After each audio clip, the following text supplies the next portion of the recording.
Welcome back to our channel. Nice to have you all here. Today we're going to be talking about our totem pole. Yeah, you heard it.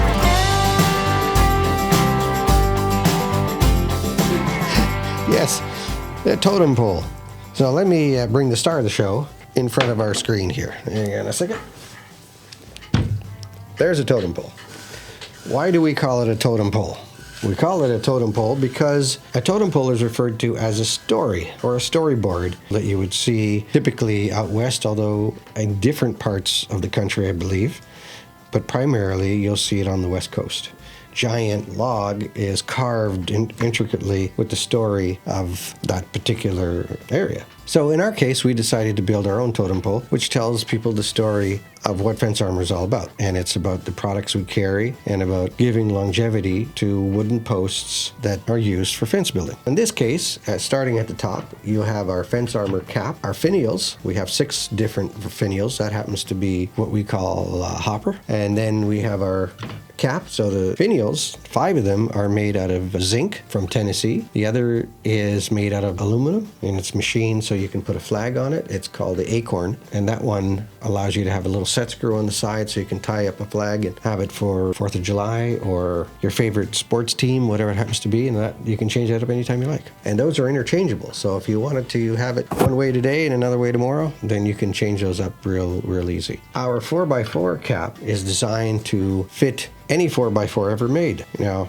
it'll fit all the way from 3 3/8 to 4 1/8. Now, the claw inside grabs onto the post. So if you have 4 1/8 lumber, in some cases we run into a situation where you can't use the claw on the inside. What you could do is take out the machine screw that's at the top and screw it right into the top of the wood. So that's something to keep in mind. And of course we have it for 6x6 lumber as well. But our 4x4 is kind of unique because there's nobody who really creates a cap for that market segment.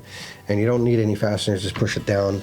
And if you do have, as I say, a 4 1/8 seether, we've never had an issue. You can just push it right down. But 4 1/8 pressure treated jumbo lumber, you may have to take out the claw, put in a screw on the top, and if you need those screws, we provide them to you for free. It'll last you a lifetime, certainly for as long as those posts are around, and they look great. Stepping down, you'll see this is beautifully stained in pecan.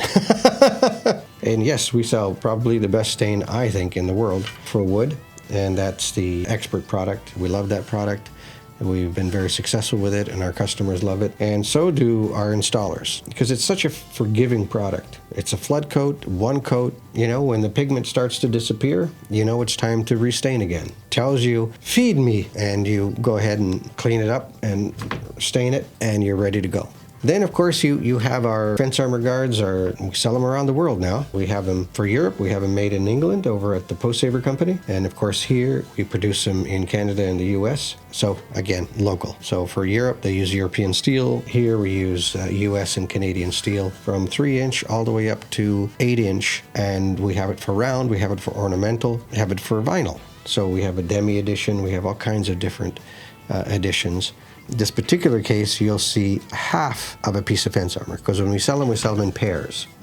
But on one side, I wanted to show you what our rot barrier looks like here when it's installed. And when you see it's installed, it's 14 inches long, 2 inches have to live above the ground. That's what's going to look like above the ground. Do you like that look? Well, you may not. You may say, hey, well, it's got bitumen up here, it looks a little tawdry. I'd like to clean that look up. Oh, look, you just cleaned it up. Put some Fence Armor on it. It looks great. Now, do you have to put that guard on there? Well, if you're weed whacking, the answer is yes, because if you damage the membrane here, then you've voided the warranty. And that warranty is typically 20 years. We also have a 40-year edition. If you're not weed whacking, then you're probably letting the grass grow, so you'll never see this anyway. So you won't really need Fence Armor there. That's something to take into consideration. But if you are weed whacking, then definitely you want to put a guard over it and you just fasten it straight into the wood. Now, if you have a neighbor-friendly fence, then typically the posts are all on one side, so you'd only have to use 1/2 of Fence Armor on that side. Basically, one pair of Fence Armor would handle 2 posts, so that's a cost savings for you too. I would get some extra screws so you can screw it on the side here, just to clean up that look and to hold those sides in from weed whackers trying to pull it back. It would be pretty tough for it, but still, it looks nicer with the other screws on the side. Then in the ground, we have the rot barrier. made by Post Saver. In this case, this is the 20-year version, which is 14 inches long. Put it up on the post, that sleeve, and then you heat shrink it on, and it gets right tight on the post. The bitumen starts to get absorbed by the wood. We use a roller on square posts or rectangular posts so that it pushes the air out so you don't have any bubbles in here. And you'll see that rim of bitumen at the top and the bottom. That tells you it's on there real tight. You want that kind of solution. You don't want to have any air anywhere in here. You want it right tight. So in the ground, we all know this is where everything rots. In the top 6 to 8 inches of ground. And why is that? Well, that's where it's warm. There's oxygen here and there's moisture. That's where things live. Those creatures will look at your wood and say, wood. Pressure treated or not, eventually it'll start eating away at it. And over the past few years, we've seen a lot of the treatments have become, we'll say, lightweight because of environmental concerns. What's handy with this is where the sleeve is, none of the treatment in the post will leach into the ground in that area. Protect the wood from the elements here trying to get to it and have it rot. So that's why it's important to respect that 2 inches or 6 inches above the ground for that sleeve, depending on which one you get. Things start rotting right at ground level.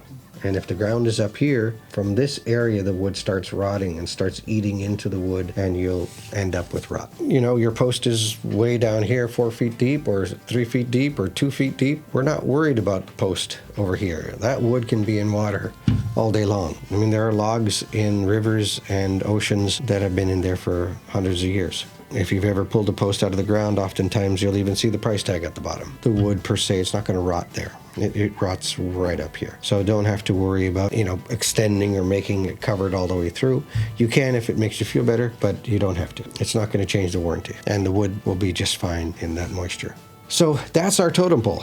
If you're going into a customer and you want to show them what a Signature Series fence is built of, we have the rot barrier, we have the guard, and we have a cap. You're able to show very quickly what the story is and why a Signature Series fence is so important when you're building a wooden fence. Each of your salesmen have one. They're easy to build, and you can quickly give that explanation to customers. It's all here. And it shows the stain, it shows everything that we have in one capsule. And don't forget, we plant a tree for every Signature Series fence you put in place. Just cut out a little segment that really shows what post rot is all about. So this is what it looks like without a rot barrier. And, it's a pretty quick illustration that says, hey, with me, without me. You get the idea. But yes, great way to illustrate that. All right, guys. Well, thank you for joining us today. Great to have you. Please check out our channel and subscribe.